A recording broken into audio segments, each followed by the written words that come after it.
కోమటిరెడ్డి రాజగోపాల్ రెడ్డి అన్న, నువ్వు ఇవాళ ప్రెస్ మీట్ లో మాట్లాడుతూ ఏదైతే నిన్న గాంధీ భవన్ లో ఎన్ఎస్ఎస్ శ్రేణులు నువ్వు పార్టీ గేలకి ఎట్టగేలకి వెళ్ళిపోయినావు అని చెప్పని సంబరాలు చేసుకుంటే నాకు ఎన్ని ఓట్లు వచ్చినాయి హుజరాబాద్ లో అని చెప్పి నువ్వు మాట్లాడుతున్నావు. మరి నాకు వచ్చిన ఓట్లలో నీ బాధ్యత లేదా?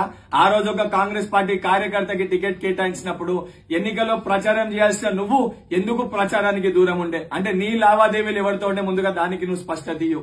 అండ్ ఒక నికార్సైన ఎన్ఎస్యుఐ స్థాయికి వెళ్లి ఈ రోజు నా కమిట్మెంట్ నా డెడికేషన్ చూసి కాంగ్రెస్ పార్టీ నాకు మెరిట్ కోటాలో నాకు టికెట్ ఇచ్చింది. నీకేం తెలుస్తుంది? ఏదైతే కోమటిరెడ్డి వెంకటరెడ్డి అన్న పార్టీకి చేసే కష్టాన్ని చూసి, వారి లాయల్టీని చూసి, వారి కమిట్మెంట్ ని చూసి, అన్నముఖం చూసి నీకు టికెట్ ఇచ్చారు. అంటే మేనేజ్మెంట్ కోటాలో నీకు టికెట్ వచ్చింది, మెరిట్ కోటాలో టికెట్ వచ్చిన నా గురించి మాట్లాడే స్థాయి అనేది ఒక్కసారి ఆలోచించుర్రి. అదే విధంగా ఈ రోజు పిసిసి అధ్యక్షుల పైన నువ్వు మాటలు మాట్లాడుతున్నావు. పిసిసి అధ్యక్షుడు నీ లెక్క వాళ్ళ అన్న చేసిన కమిట్మెంట్ వాళ్ళ అన్న పనిని చూసి అన్న వారికి టికెట్ రాలే. వారి రోజు పిసిసి అధ్యక్షుల స్థాయిలో లేరు. వారు ఒక జెడ్పీటీసీ స్థాయికి వెళ్లి, ఎమ్మెల్సీ స్థాయికి వెళ్లి, ఎమ్మెల్యే స్థాయికి వెళ్లి ఈ రోజు పార్లమెంట్ సభ్యులు లెక్క ఉన్నారు. నువ్వు ఒకసారి ఒక స్థానంలో పోటీ చేస్తే మరొకసారి అక్కడ ప్రజలు గెలిపారనే ఉద్దేశంతో స్థానం మార్చి ఇంకొక స్థానానికి వెళ్లే ప్రయత్నం చేస్తావు.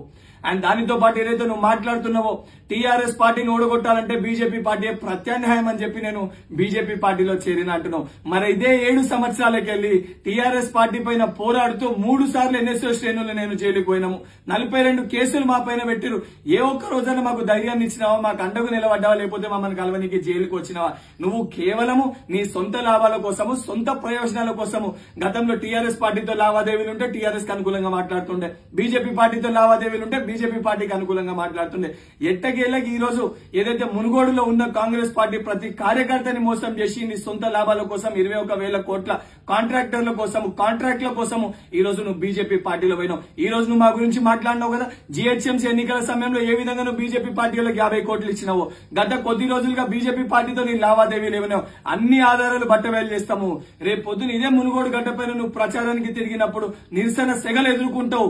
ఒక కార్యకర్త బలమేందో చూపిస్తాం, ఒక ఎన్ఎస్ఎస్ సైనికుని బలమేందో చూపిస్తాం. తప్పనిసరిగా మునుగోడు గడ్డపైన నిన్ను గెలవనీయం, డిపాజిట్లు కూడా రాని మేమందరం కంకణబద్దులై ఈ రోజు నువ్వు ఒక కార్యకర్త గురించి మాట్లాడిన ఒక కార్యకర్త బలం ఏ విధంగా ఉంటుందో కాంగ్రెస్ పార్టీ ప్రతి కార్యకర్త నీకు మునుగోడులో తెలియజేస్తాడని చెప్పి మరొకసారి మాట్లాడినప్పుడు నోరు అదుపులో పెట్టుకుని ఒక సాధారణమైన విద్యార్థి నాయకుని గురించి మాట్లాడుతున్నావు అని ఆలోచించి మాట్లాడాలని చెప్పి నేను హెచ్చరిస్తున్నా.